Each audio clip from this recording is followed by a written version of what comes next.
Welcome to this tutorial from the National Center for Voice and Speech. I'm Brad Story, a professor in the Department of Speech, Language, and Hearing Sciences at the University of Arizona. This tutorial, Anatomy of a Spectrogram, will provide a brief explanation of how a spectrogram is generated and its relation to acoustic signals and spectra.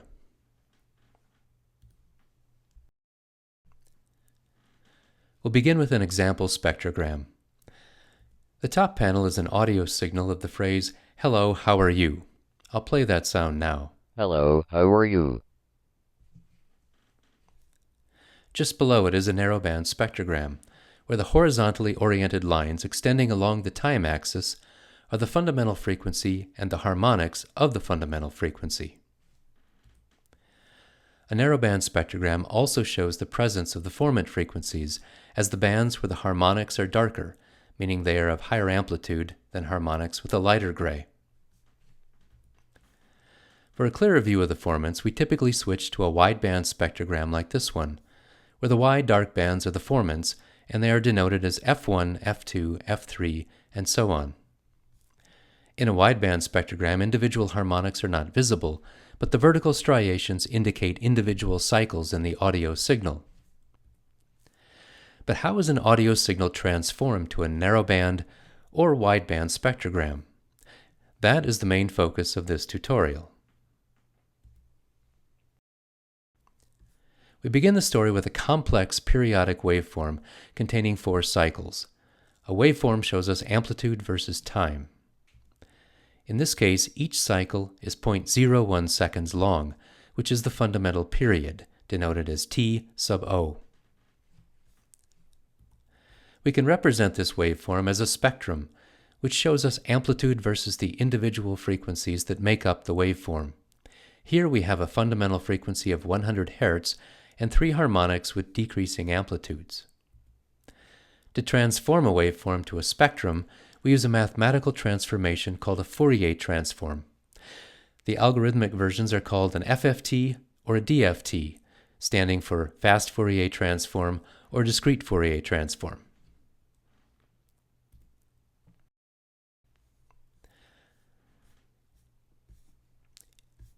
A Fourier transform decomposes a waveform into its individual sinusoidal components. In this case, there are 4 sinusoids. The first, or fundamental component, has a frequency of 100 Hz and an amplitude of 1. The second sinusoid, or the second harmonic, has a frequency of 200 Hz and an amplitude of 0.8. The third and fourth components have frequencies of 300 Hz and 400 Hz respectively, with amplitudes of 0.6 and 0.4. You will now see a conceptual visualization of the transformation from waveform to spectrum. On the screen is the same waveform that we've seen on previous slides, showing amplitude versus time. Its 4 component sine waves appear in the background in blue. This waveform view will now begin to rotate such that the frequency dimension is revealed, and we can see that each of the 4 component sine waves are ordered along the frequency axis according to their frequencies. This results in a 3-dimensional view in which we can see amplitude, time, and frequency. Rotation of the space can provide different perspectives that can be useful for analysis of signals. The rotation will continue into the spectral view such that we will no longer be able to see the cycle-to-cycle peaks and valleys of the sine waves, but rather the extent of their peak-to-valley amplitude. Typically, in a spectral view, only the positive portion needs to be displayed. We now have a spectrum showing amplitude versus frequency.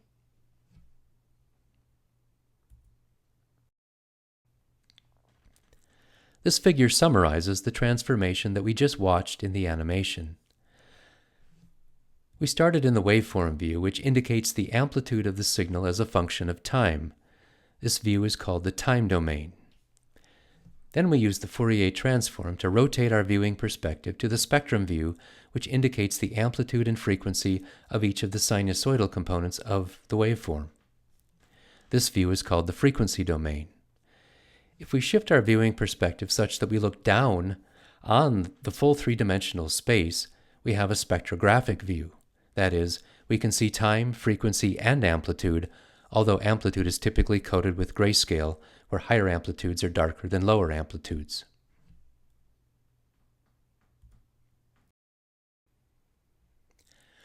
This is an example of transforming a short segment of a speech signal to a spectrum. The sound is a talker producing a neutral vowel. The segment chosen is only 0.15 seconds in duration. Listen closely, it doesn't last long. I'll play it again. Any spectrum is generated by choosing an analysis window of some duration. The example shown here is a 0.05 second rectangular window, which is highlighted in orange. In this case, the analysis window is longer than a single cycle in the speech waveform. In fact, this window contains 5 complete cycles. Because there are several cycles in the analysis window, the resulting spectrum clearly shows peaks related to the fundamental frequency and its harmonic components, and hence could be referred to as narrowband.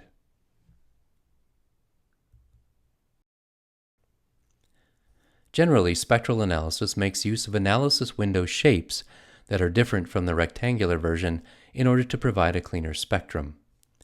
In the case shown here, a Gaussian window is used to taper the amplitude of the waveform segment, resulting in a spectrum for which the components are more clearly defined than in the previous slide. Other similar windows that may be encountered in speech and voice analysis are called Hanning and Hamming windows.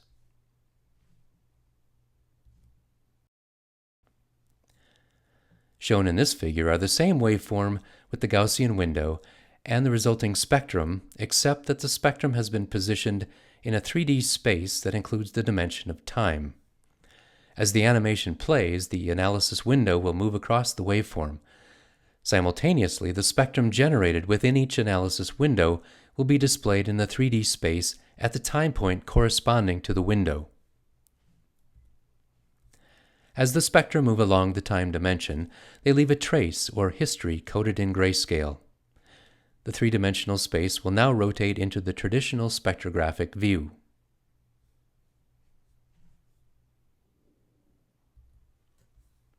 The spectrogram allows us to see time, frequency, and amplitude in one visual representation. In the case of a narrowband spectrogram as generated here, the fundamental frequency and harmonics are visible as horizontal lines. One might wonder why there are gaps at the beginning and end of the spectrogram, giving the appearance that the spectrogram represents a shorter time duration than the waveform. The reason is that the spectrum shown at any given time instant comes from the portion of the waveform that is contained within the analysis window. Thus, a spectrum is not available until after the first full analysis window has passed. Typically, any particular spectrum is placed at the time point that coincides with 1/2 of its corresponding analysis window. Hence, the gap in the spectrogram here is 0.025 seconds, exactly half of the 0.05 second window duration. Wideband spectra are generated by reducing the duration of the analysis window. In this case, we have exactly the same speech waveform as before, but the analysis window has been reduced from 0.05 seconds to 0.01 seconds. The window contains no more than one complete cycle, and so the fundamental frequency and harmonics cannot appear in the spectrum. The prominent peaks now represent formant frequencies and are estimates of the resonance frequencies of the vocal tract.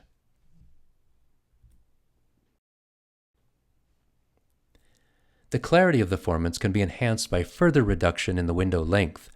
In this case, the window has been reduced to 0.005 seconds. The window contains less than one complete cycle, and so the fundamental frequency and the harmonics cannot appear in the spectrum, and the formants are somewhat clearer than in the previous example. Much like the animation of the narrowband spectrogram, we'll now view the construction of a wideband spectrographic representation of the speech segment. As the spectra are generated for each analysis window, they will be placed in the 3D space and their history coded in grayscale. As you watch, note that because of the short window length, the spectral shape will change within each individual cycle. The formants are most prominent in the spectrum at the points in time that the window encompasses the largest oscillations within each cycle. This plays out in the animation as a kind of upheaval of formant information as the window passes through each cycle. The three-dimensional space will now rotate into the traditional spectrographic view.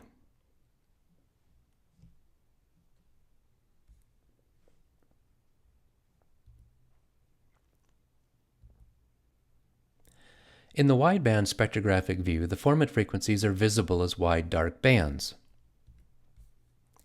The vertical striations indicate individual cycles in the speech waveform. It can be noted here that the time gap at the beginning and end of a wideband spectrogram is much smaller than in the narrowband spectrogram because of the short analysis window. Now we return to the analysis of the speech example we heard at the beginning, the phrase, "Hello, how are you?" I'll play that now. Hello, how are you? The analysis window length has been set to 0.05 seconds to generate a narrowband spectrogram. Note that the overall length of the signal is much longer than the short examples we've been viewing in the previous slides. This will make the analysis window appear to be short in the animation, but it is indeed 0.05 seconds. As the animation plays out, the spectra will be changing rather dramatically in time and represent the dynamic changes that occur during connected speech. Being able to capture these spectrotemporal changes is the primary reason for using spectrographic analysis. As we've seen previously, the three-dimensional space will now rotate into the traditional spectrographic view.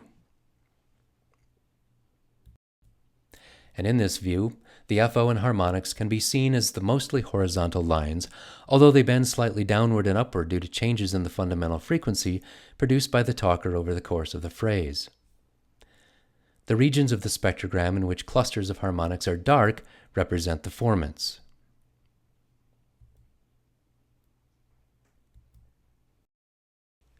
In this example, a speech signal of the same phrase was analyzed, but is representative of an 8-year-old child.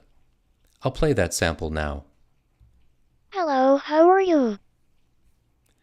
The analysis window size was again set to 0.05 seconds, such that a narrowband spectrogram will be produced.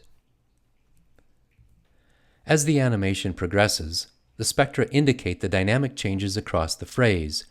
In addition, the fundamental frequency and several harmonics are clearly visible, but the upper frequency part of the spectrum is dominated by the turbulence noise that gives the speech signal a bit of a breathy quality. The three-dimensional space now rotates into the traditional spectrographic view. The spectrogram clearly shows the widely spaced harmonic frequencies due to the much higher fundamental frequency than for the adult version of the phrase. Above about 2500 Hz, the harmonic structure gives way to noise-like sound, as indicated by the blurring of spectral energy across a wide range of frequencies.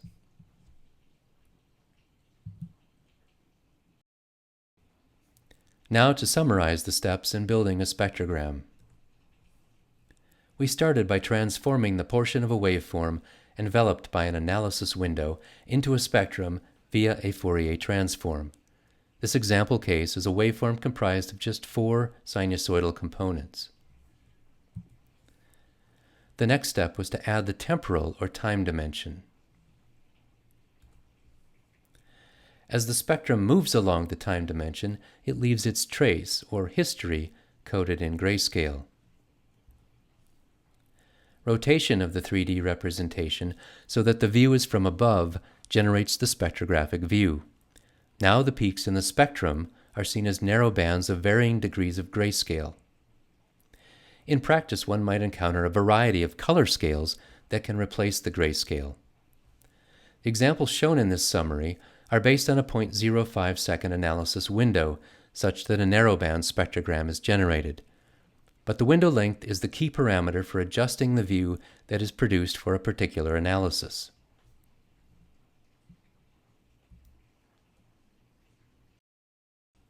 As a final example, both a narrowband and wideband spectrogram are shown for the two-word phrase, speech production. Each is useful for viewing and analyzing different characteristics of speech. This concludes the tutorial, Anatomy of a Spectrogram.